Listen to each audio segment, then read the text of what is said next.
ಮಾಸಿಕ ಸಭೆ ಮಾಡಿದ್ದೀರಿ. ನಿಮ್ಮ ರಾಜ್ಯ ಉಪಾಧ್ಯಕ್ಷರು ಸೂರಜ್ ರೇವಣ್ಣ ಅವರು ಕೂಡ ಬಂದಿದ್ರು. ಏನೇನು ಚರ್ಚೆಗಳಾಯಿತು? ಮಾನ್ಯ ಮುಖ್ಯಮಂತ್ರಿಗಳಾದಂತಹ ಸಿದ್ದರಾಮಯ್ಯ ಸಾಹೇಬರು ಹಾಗೂ ಉಪಮುಖ್ಯಮಂತ್ರಿಗಳಾದಂತಹ ಡಿ ಕೆ ಶಿವಕುಮಾರ್ ಸಾಹೇಬರು ಏನು ನಮ್ಮ ಸರ್ಕಾರ ಪ್ರಾರಂಭವಾದಾಗಿಂದ ಇಲ್ಲಿಯವರೆಗೂ ಪಂಚ ಗ್ಯಾರಂಟಿ ಯೋಜನೆಯು ಯಶಸ್ವಿಯಾಗಿ ಎಲ್ಲ ಕಡೆ ರಾಜ್ಯಾದ್ಯಂತ ಯಶಸ್ವಿಯಾಗಿ ಬರ್ತಾ ಇದೆ.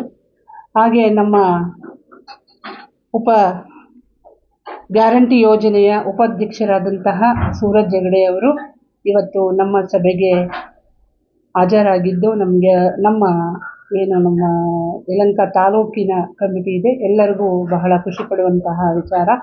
ಇವತ್ತು ಇಲ್ಲಿಯವರೆಗೆ ನಾವು 9 ಸಭೆಗಳನ್ನು ಮಾಡಿದ್ದೇವೆ. 9 ಸಭೆಗಳಲ್ಲಿ ಏನು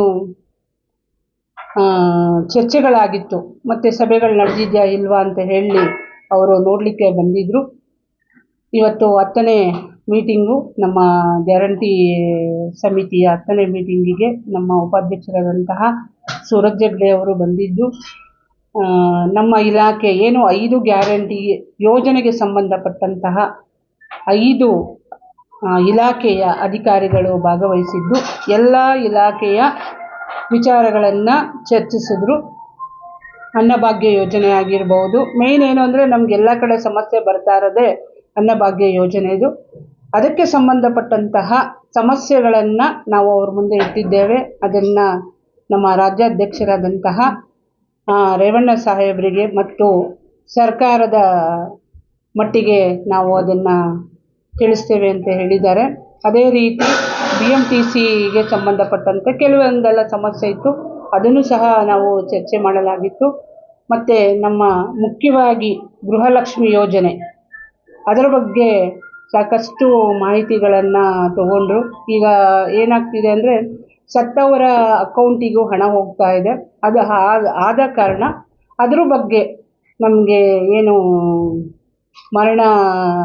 ಜೀವಿತ ಪ್ರಮಾಣ ಪತ್ರ ಅದನ್ನು ಬೇಕು ಅಂತ ಹೇಳಿದ್ದಾರೆ. ಅದನ್ನು ನಾವು ಅವ್ರಿಗೆ ಹೇಳಿದ್ದೇವೆ, ಆದಷ್ಟು ಬೇಗ ತಂದುಕೊಡಿ ಅಂತ ಹೇಳಿ.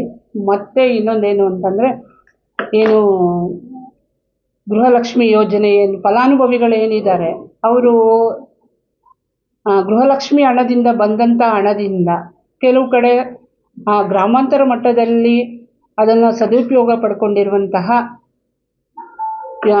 ವಿಚಾರಗಳನ್ನು ಕೆಲವು ಕಡೆ ಇನ್ನೂ ಸರಿಯಾದ ರೀತಿ ಮಾಹಿತಿ ಬಂದಿಲ್ಲ ನಮಗೆ ಅಂತ ಹೇಳಿ ನಾವು ಗೃಹಲಕ್ಷ್ಮಿ ಯೋಜನೆಯವರಿಗೆ, ಇಲಾಖೆಯವರಿಗೆ ಹೇಳಿದ್ವಿ. ಹಾಗಾಗಿ ಅದರ ಬಗ್ಗೆಯೂ ಸಹ ಚರ್ಚೆ ಮಾಡಲಾಯಿತು.